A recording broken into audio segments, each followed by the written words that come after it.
Hello friends, today's our topic is mutual induction.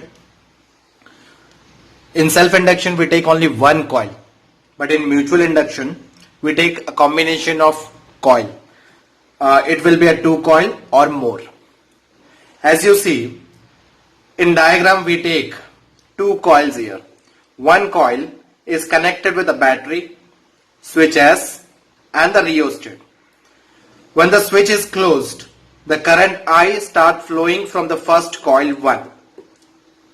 Due to that, the magnetic field lines are produced around the coil. Those magnetic field lines are passing from the second coil as well, as you see. This coil is connected with a galvanometer. Clear? When we do the change in the current of the first coil, due to that, the magnetic field lines which is produced by the first coil is going to change. When these magnetic field lines are changed, then there is a change in magnetic field lines in the second coil, which is also a case of change in flux. And whenever a change in flux occurs, we know that current is induces. So by that change in current in the first coil, there is an induction of current in a second coil. And for the detection of that current, the production of that current, to detect that current, we have a galvanometer here. Clear? And this phenomenon is called mutual induction. Matlab, by combination of two coils, we induces a current in a second coil. Clear? Whenever I do a change of current in first coil, there is an induction of current in a second coil. This is called mutual induction. Let's see. Mutual induction is the phenomenon of production of induced EMF in one coil due to change of current in the neighboring coil. As we see here, whenever we do the change of current in a first coil, due to that, magnetic field lines produced by the first coil will be changed. That change will going to change a flux in the second coil, and due to that, current is induced in a second coil, and which is detected by the galvanometer. Clear? So this is what mutual induction. From this we can say that magnetic flux linked with second coil is directly proportional to current in the first coil. So magnetic flux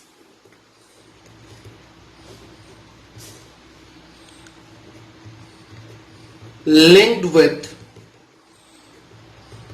coil 2 is directly proportional to current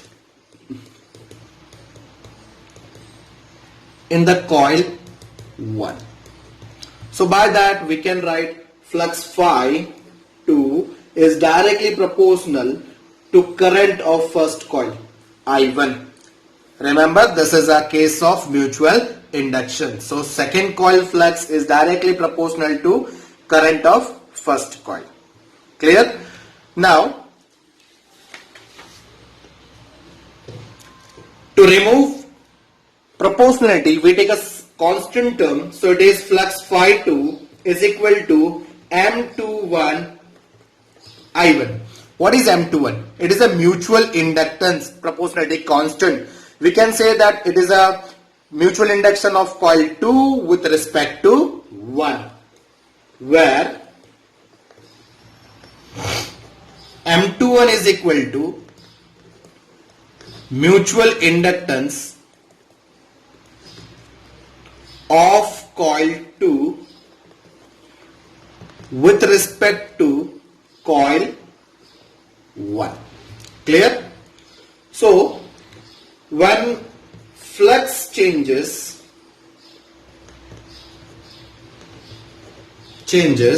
with respect to time t, EMF is induces.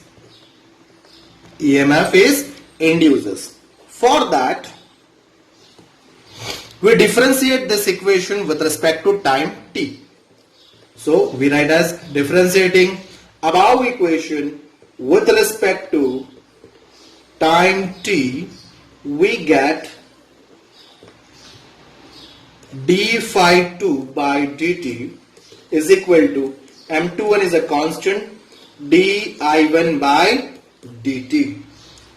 So again this reminds us the Faraday's law, which is a rate of change of flux induces EMF. So it is minus of epsilon 2 M21 di1 by dt. This is from Faraday's. We can see that epsilon is equal to minus d5 by dt. So by that we write here as a minus epsilon 2. So epsilon 2 is equal to minus M21 di1 by dt. So this is the induced EMF in second coil with respect to rate of change of current in first coil. Clear? If rate of change of current, that is di1 by dt, is equal to 1 unit, then equation will become as induced EMF second coil epsilon 2 is equal to M21. So by that we get the definition of mutual induction, that is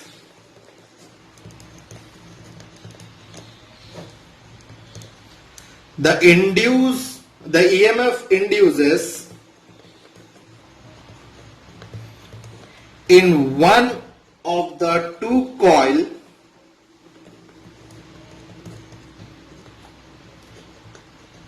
due to rate of change of current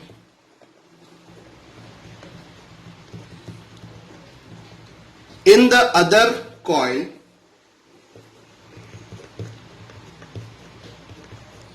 is called mutual induction of the system of two coil,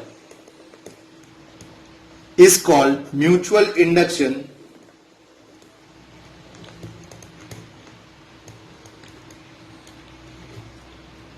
of the system of two coils. Clear? Now let's say the unit. From equation, mutual induction M is equal to epsilon by rate of change of current, so it is di by dt again. Clear? Which we can write as epsilon dt by di. Clear? So unit is for epsilon it is volt, again it is second upon ampere. Clear? Again, which is Henry or represented by capital H. Mutual inductance of a system of two coil depends upon the following factors. Number 1, size and shape of coils. Number 2, dimension of the coils. Number 3, relative distance between two coils. Means by changing the distance between two coils, we can able to change the mutual inductance. 4th is relative orientation of the two coils. 5th, number of turns in the coils. Again, number of turns is very important in the coil. By increasing the number of turns, we can able to increase the mutual inductance, and by decreasing, we can able to decrease it. 6th, magnetic property of the material on which they are wounded.